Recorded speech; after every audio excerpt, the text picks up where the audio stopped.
গ্রামের নওজোয়ান হিন্দু মুসলমান, ও গ্রামের নওজোয়ান হিন্দু মুসলমান, মিলিয়া বাউলা গানার মুর্শিদি গাইতাম হায়রে, মিলিয়া বাউলা গানার মুর্শিদি গাইতাম।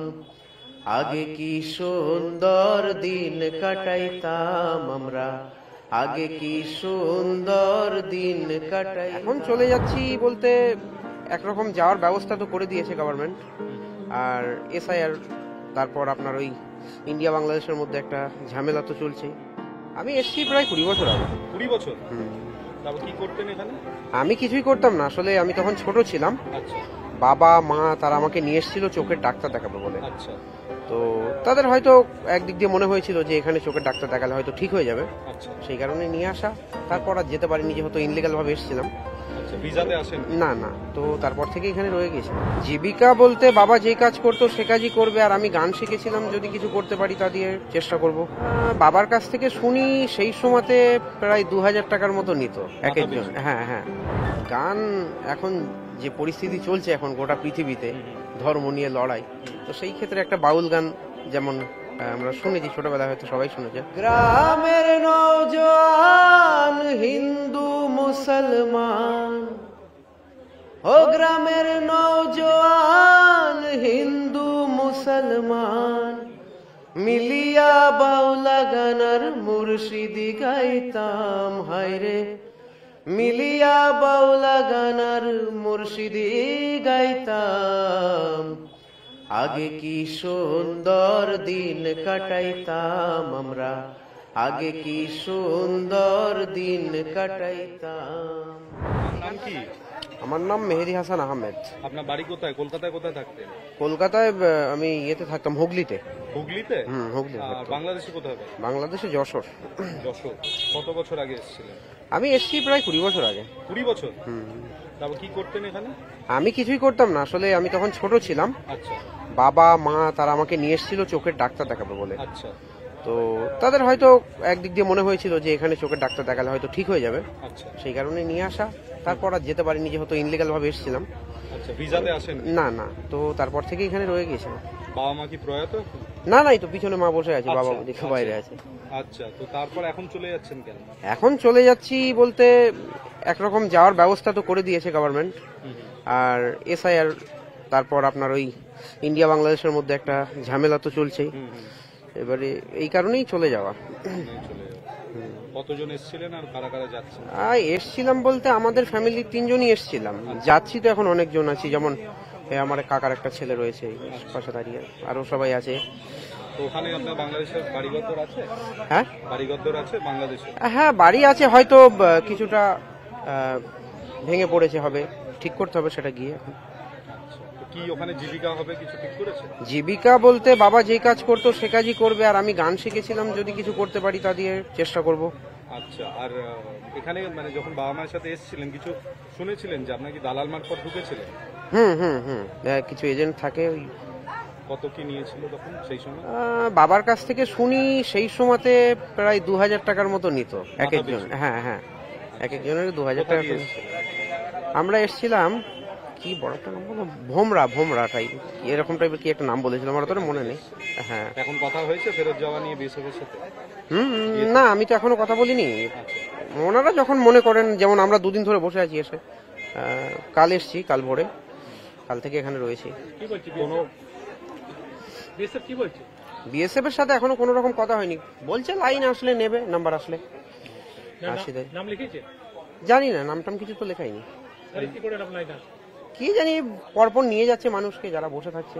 এই যে ফেরত যাচ্ছেন, আপনি তো গায়ক বলছেন, তো 2-4 লাইন কি গাইতে চাইবেন? গাওয়াটা কি দরকার, মানে না গাইলে তো হয়। এখানে এত বছর ছিলেন।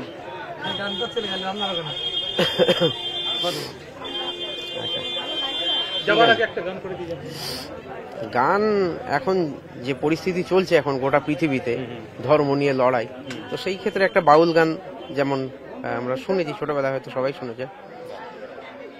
গ্রামের নওজোয়ান হিন্দু মুসলমান, ও ও গ্রামের নওজোয়ান হিন্দু মুসলমান মিলিয়া বাউলা গানার মুর্শিদি গাইতাম, হায়রে মিলিয়া বাউলা গানার মুর্শিদি গাইতাম।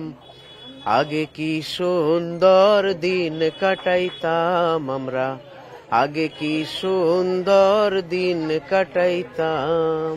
এই গানটা গাইলাম এই কারণে, এখন মানে গোটা পৃথিবীতে তো যুদ্ধের মূল কারণ হয় ধর্ম, অথচ একটা সময় ছিল মানে এই গানটার রচনাকাল হয়তো যখন ছিল তখন এই গানটাকে হয়তো এরকম চিন্তা ভাবনা করেই রচনা করা হয়েছিল।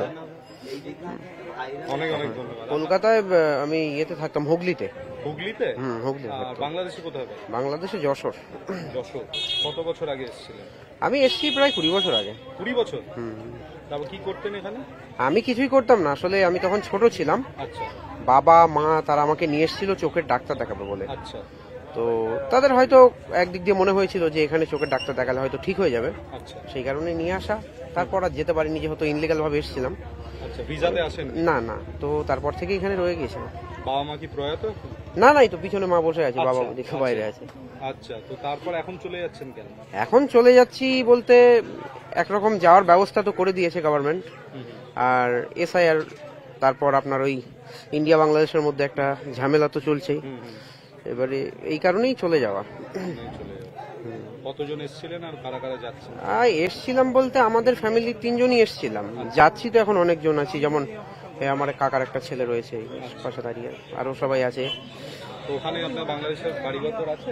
হ্যাঁ বাড়িঘর আছে বাংলাদেশে? হ্যাঁ, বাড়ি আছে, হয়তো কিছুটা ভেঙে পড়েছে, হবে ঠিক করতে হবে সেটা গিয়ে। এখন তো কি ওখানে জীবিকা হবে কিছু ঠিক করেছে? জীবিকা বলতে বাবা যে কাজ করতো সে কাজই করবে, আর আমি গান শিখেছিলাম, যদি কিছু করতে পারি তা দিয়ে চেষ্টা করব।